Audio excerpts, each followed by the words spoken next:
RFI et France 24 présentent Mardi politique.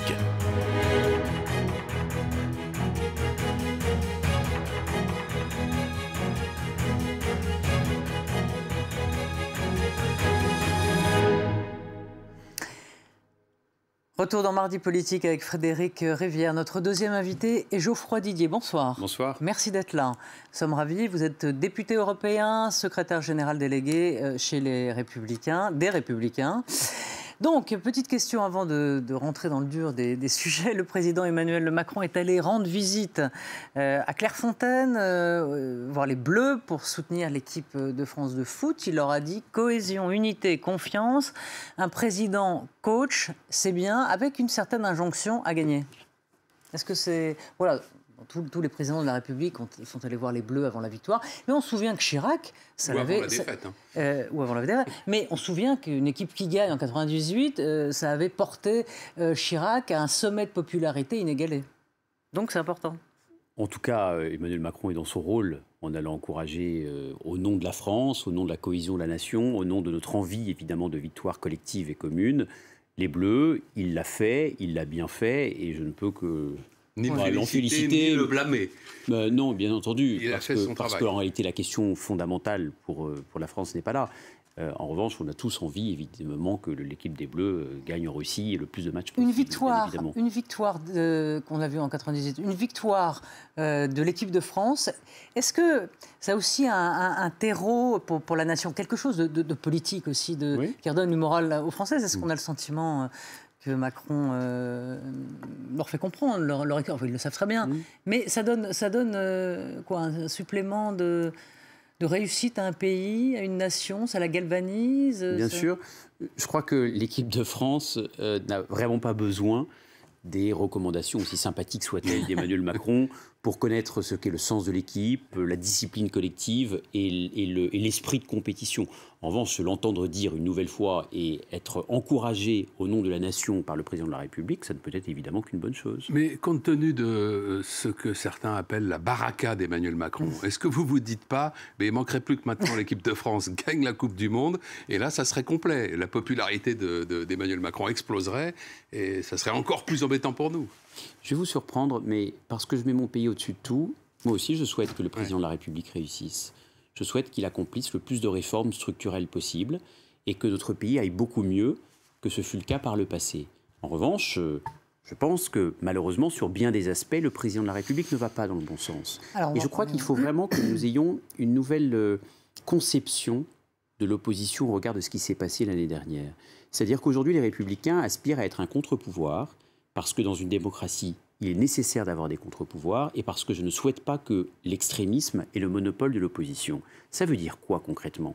Ça veut dire que lorsqu'une réforme va dans le bon sens, nous la soutenons. C'est ce que nous faisons par exemple sur la réforme de la SNCF.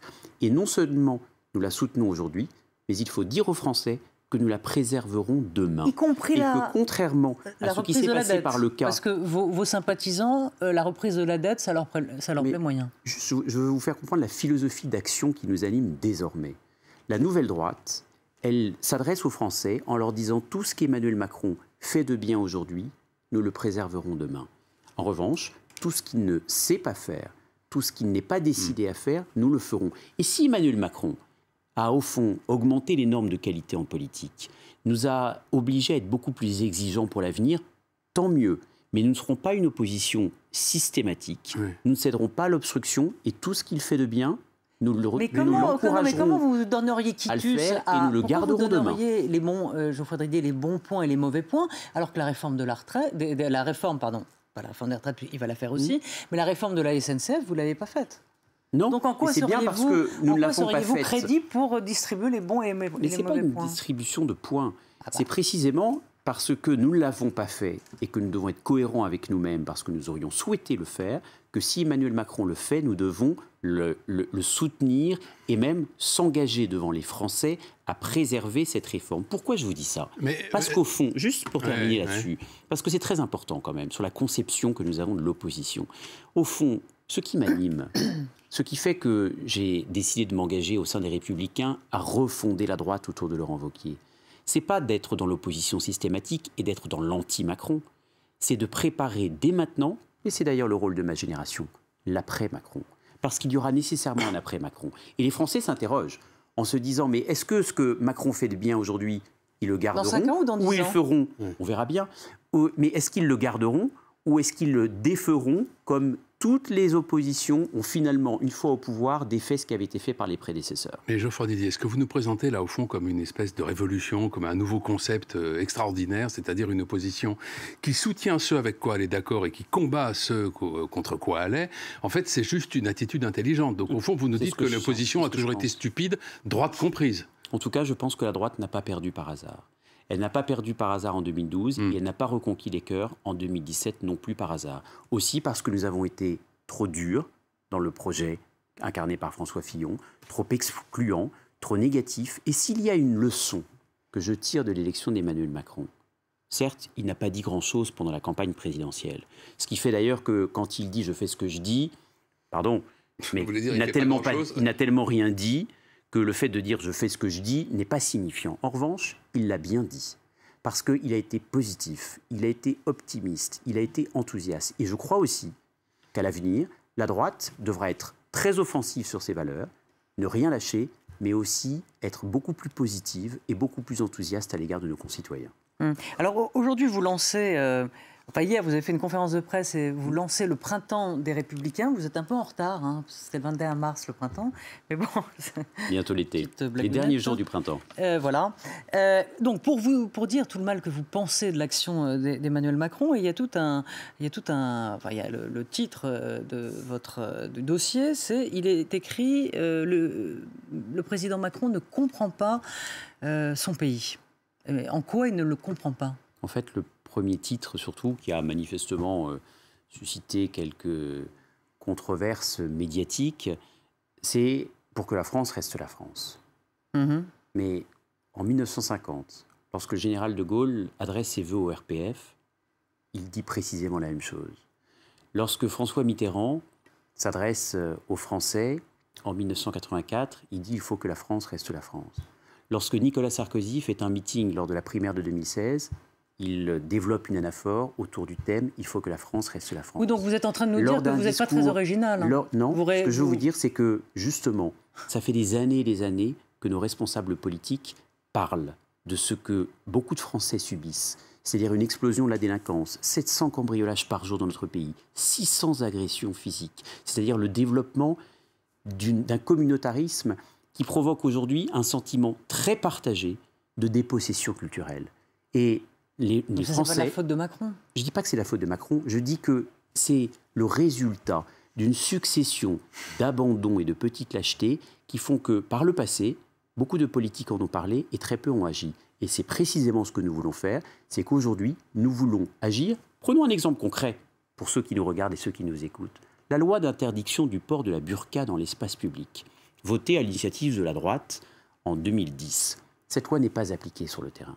Vous allez dans des galeries marchandes, vous allez dans les parcs publics de villes moyennes et en réalité, vous découvrez à quel point les lois qui ont été annoncées à la télévision, qui ont été votées dans l'hémicycle, ne sont pas appliquées concrètement sur le terrain. Comment voulez-vous réconcilier les Français avec l'action publique et réhabiliter la classe politique dans l'opinion si on fait des lois, si on assène de grands discours et qu'en réalité, dans le concret, il n'y a rien. Didier, voilà le message, effectivement, que nous voulions adresser aux Français. Comment voulez-vous contraindre une femme qui porte le voile islamique intégral à le retirer dans un quartier où, si la police intervient, elle aura le soutien massif de la population autour? C'est extraordinairement difficile. Vous avez raison. D'abord, c'est très difficile et moi, je rends hommage à toutes les forces de sécurité, police et gendarmerie, qui effectuent leur travail dans des climats et dans des écosystèmes particulièrement compliqués. Je le reconnais, mais ce n'est pas pour ça qu'il ne faut pas agir. Et évidemment qu'il faut une action en amont autour des banlieues, autour de tous ces quartiers oubliés, abandonnés, délaissés, ou même parfois les pompes funèbres. Même les pompiers ne peuvent plus s'y rendre. Donc il va falloir non pas appeler l'armée, parce qu'en réalité, nous avons la police et la gendarmerie qui sont là pour ça, mais réarmer les policiers et les gendarmes, c'est-à-dire plus d'effectifs. Et j'ai toujours regretté publiquement que sous le quinquennat de Nicolas Sarkozy, nous ayons baissé les effectifs de police et de gendarmerie et puis les réarmer en équipement. Aujourd'hui, dans certains commissariats de banlieue parisienne, je suis vice-président de la région Île-de-France, le 25 du mois, les policiers n'ont plus d'argent pour mettre de l'essence dans la voiture de police. Ils ne peuvent plus aujourd'hui avoir un gilet pare-balles digne de ce nom, si se le payent eux-mêmes sur leur propre denier. Nous sommes la 5e puissance économique du monde. La sécurité de nos concitoyens a commencé par celle de ceux qui sont chargés de nous protéger et de risquer leur vie pour protéger nos vies, n'est pas assurée. Donc il va peut-être falloir que nous ayons un retour aux priorités absolues. Vous savez, parfois on pose la question de savoir si je suis libéral ou pas libéral. La question n'est pas de savoir s'il faut plus d'État ou moins d'État. Il faut remettre l'État au bon endroit. C'est-à-dire qu'il faut arrêter avec toutes ces normes tatillonnes qui empoisonnent la vie des honnêtes gens au quotidien, de tous ceux qui veulent créer des emplois, qui font l'effort d'essayer de créer la valeur ajoutée, et puis de l'autre, remettre l'État, c'est-à-dire la dépense publique, au bon endroit. Je ne suis pas du tout, comme une certaine partie de la droite qui dit il faut moins de fonctionnaires, il faut moins de fonctionnaires. Posez-leur la question. Vous remarquez que dans la fonction publique d'État, ils ne sont jamais capables de vous dire où est-ce qu'il faut baisser le nombre de fonctionnaires. Il faut sans doute moins de fonctionnaires dans la fonction publique territoriale, mais il faut sans doute aussi plus de fonctionnaires. Donc vous êtes un libéral de gauche ? Je ne suis pas un libéral de gauche. Je dis juste que arrêtons avec ces idéologies et ces mots valises. Est-ce qu'on est libéral, pas libéral ? Moi, je suis pour remettre, justement, je suis pour remettre l'État au bon endroit et sur ses priorités fondamentales. Mais sur la dépense publique, puisque vous l'avez évoqué, on sait qu'actuellement le gouvernement cherche toutes les pistes d'économie pour réduire la dépense publique et que les aides sociales sont dans le collimateur. Est-ce que selon vous, il y a trop d'aides sociales en France ? Est-ce qu'on devrait aller s'attaquer à certaines aides sociales ? Il y en a une, par exemple, actuellement dont on parle, qui est l'allocation de solidarité spécifique qui concerne les chômeurs qui arrivent à la fin de leurs droits et qui représente, je crois, 494 € par mois.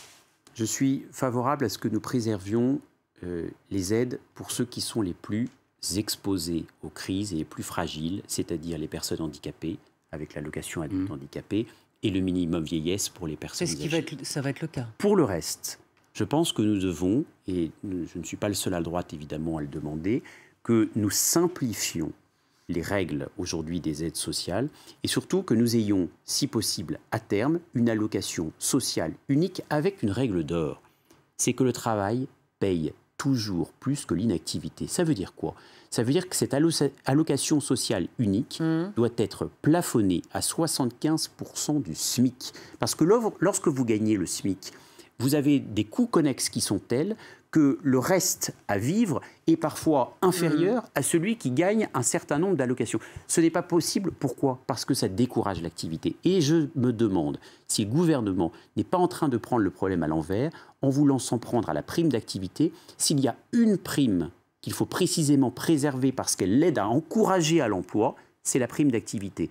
Donc j'ai comme l'impression, c'était la même chose pour les APL, j'ai comme l'impression en réalité que le gouvernement est en train de prendre le problème à l'envers.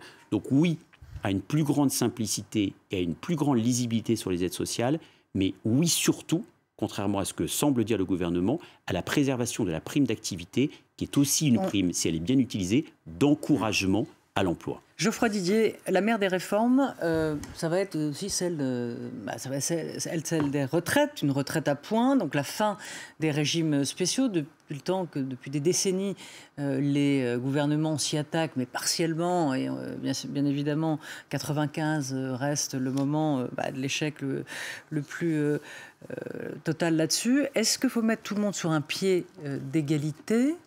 Est-ce qu'il faut le faire alors que, dans le fond, l'argent ne manque pas ? Est-ce que vous êtes d'accord avec cette réforme ? Je crois qu'il faut mettre fin aux régimes spéciaux de retraite et qu'il faut surtout harmoniser les régimes de retraite entre le secteur public et le secteur privé. Parce qu'il y a une incompréhension légitime de la part de certains de nos concitoyens qui voient en réalité qu'ils ne sont pas traités de la même manière que d'autres. Je ne suis pas un apôtre de l'égalité stricte et de l'égalitarisme. Je préfère l'équité à l'égalité. C'est une vraie différence de philosophie d'action, souvent d'ailleurs qui anime les clivages entre la droite et la gauche, qui au passage n'ont pas totalement disparu. Ce n'est pas parce qu'il n'y a plus que le clivage, qu'il n'y a plus seulement le clivage entre la droite et la gauche, que les différences de valeurs fondamentales entre la droite et la gauche ont pour autant disparu. Mais oui, je suis effectivement favorable à une harmonisation des régimes de retraite. Et d'ailleurs, il ne faut pas être injuste avec nos prédécesseurs. Certaines réformes ont été entamées, des étapes ont été franchies, mais je crois qu'il faut aller plus loin et surtout il faut aller du fait de l'allongement de la vie vers l'allongement aussi du nombre d'heures et du nombre de jours et du nombre d'années travaillées par nos concitoyens. Si vous proposez d'harmoniser en alignant le régime du privé sur le régime du public, des fonctionnaires, a priori, ça sera soutenu par la totalité des Français. Mais ça n'est pas ce que vous voulez. Vous voulez harmoniser en supprimant un certain nombre d'avantages aux fonctionnaires pour les mettre au même régime que le privé, c'est ça. Je suis convaincu qu'avec l'allongement du durée de la vie, ce qui est une heureuse nouvelle, nous devons tous travailler plus. Oui. Et que si nous voulons être compétitifs par rapport à nos concurrents, notamment les Allemands, il va falloir que nous habitions à travailler plus, c'est-à-dire pas seulement travailler plus dans la semaine, mais travailler aussi plus longtemps dans la vie. Les municipales, on va en parler parce que ça approche, mais La République En Marche vous a vaguement tendu la main en disant que pourquoi pas faire des alliances sur les listes avec la droite, et vous refusez. Pourquoi ? C'est un piège ? Je ne sais pas, mais on n'est pas non plus totalement naïf. Ce qui est amusant, c'est que l'année dernière, on nous disait en gros sortez les sortants, et maintenant on nous dit que les sortants ne sont pas si mal. Ce qui est amusant, c'est qu'on disait que les Républicains ne valaient rien, et finalement que les maires républicains sont aujourd'hui reconnus par La République En Marche pour leur véritable travail et de proximité. Alors pourquoi ils vous font la danse du ventre aujourd'hui, d'après vous ? Mais sans doute parce que La République En Marche n'a pas grand monde en magasin. Il suffit de voir le niveau global des députés En Marche pour effectivement saisir à quel point il y a un véritable problème de ressources humaines au sein de ce parti. Et puis, je vais vous répondre, l'inverse ne sera pas vrai, parce que nous aurons des têtes de liste municipales investies par les Républicains partout. Pourquoi ? Parce que lorsqu'on croit dans nos idées, parce que lorsqu'on croit dans tous les élus locaux qui sont un véritable maillage territorial et qui font la force de notre mouvement politique, contrairement à l'autre mouvement politique, c'est-à-dire La République En Marche, où en fait on adhère comme sympathisant d'un simple clic. Eh bien c'est précisément notre maillage territorial qui fait notre force. Je comprends qu'elle soit enviée, je comprends qu'effectivement Christophe Castaner s'y intéresse, mais en tout cas la force de nos convictions fait que nous investirons des élus, en tout cas ceux qui aspirent à l'être ou à le rester, partout, dans toutes les communes. Vous avez parlé du niveau moyen des députés de La République En Marche. Il suffit de voir le niveau moyen, avec un air un peu condescendant, voire condescendant, parce que c'est pas j'allais dire voire méprisant. Mais qu'est-ce que vous voulez dire, quoi ? Ils sont incompétents, ils sont nuls, ils sont à côté de la plaque. Il n'y a aucune condescendance de ma part. J'ai juste cette impression. Ils sont amateurs. On ne peut pas à la fois leur reprocher d'être amateurs et en même temps les féliciter d'être nouveaux. Donc, essayons d'être cohérents dans notre critique. Ouais. L'impression que j'ai, c'est qu'ils sont là pour vivre une expérience. Et qu'au fond, c'est le contraire de la vocation. Et moi, depuis que je suis gamin et que je suis à la taille de cette table, j'ai envie de m'engager pour mon pays. Ils sont à Disneyland, à l'Assemblée, c'est ça ? Je ne suis pas là, non mais sans propos excessifs, je ne suis pas là par hasard. J'ai toujours voulu m'engager pour mon pays parce que j'y crois fondamentalement et parce que j'ai des valeurs que j'ai envie de défendre. Et effectivement, lorsque j'observe la manière dont La République En Marche à sélectionner ses futurs députés, c'est-à-dire d'un simple clic, sur CV, venez vivre 5 ans une expérience nouvelle, je me dis qu'au fond, nous n'avons pas la même conception de l'engagement. Un peu le Koh-Lanta de la politique, c'est ça ce que vous êtes en train de dire ? Disneyland, Koh-Lanta, ce que vous voulez. Je dis juste comment je sens les choses et comment, semble-t-il aussi, beaucoup de nos concitoyens qui sont aujourd'hui au contact de ces députés, il y a toujours évidemment des exceptions pour confirmer la règle, ressentent cette impression... vous dites amateurs, ils sont nouveaux, non, donc je ne peux pas leur en vouloir. Je ne peux pas leur en vouloir. C'est ce que vous vouliez dire. Je ne peux pas leur en vouloir d'être nouveaux. Ouais. J'ai juste cette impression qu'aujourd'hui... Mais c'est peut-être l'opposition aujourd'hui entre deux façons de voir la politique. Pour vous, la politique est un métier. Non. Et pour d'autres, c'est une expérience, un passage dans la vie. Je ne suis pas d'accord avec vous. Et j'en suis la preuve. Vocation. Non, j'en suis la preuve vivante. C'est que moi, je ne veux pas dépendre du système politique et que j'exerce mon métier d'avocat, ce qui me permet d'être totalement libre et de ne dépendre d'aucun système ou d'aucun statut. Donc je pense que c'est important d'avoir son métier par ailleurs. Et de conclure aussi, c'est important. Oui, mais j'en termine. D'avoir son métier. En revanche, lorsqu'on s'engage pour son pays, c'est vrai que c'est souvent un engagement qui vous prend aux tripes. Ouais. Et ce n'est pas l'impression générale que j'ai de certains députés de La République En Marche. Merci Geoffroy Didier. C'est la fin de cette émission. On se retrouve mardi prochain, Roselyne. Oui, absolument. Merci Frédéric. Et merci à Charlotte Urien-Tomaca et Camille Néran d'avoir préparé cette émission et à toute l'équipe technique pour l'avoir réalisée. Merci, à très vite.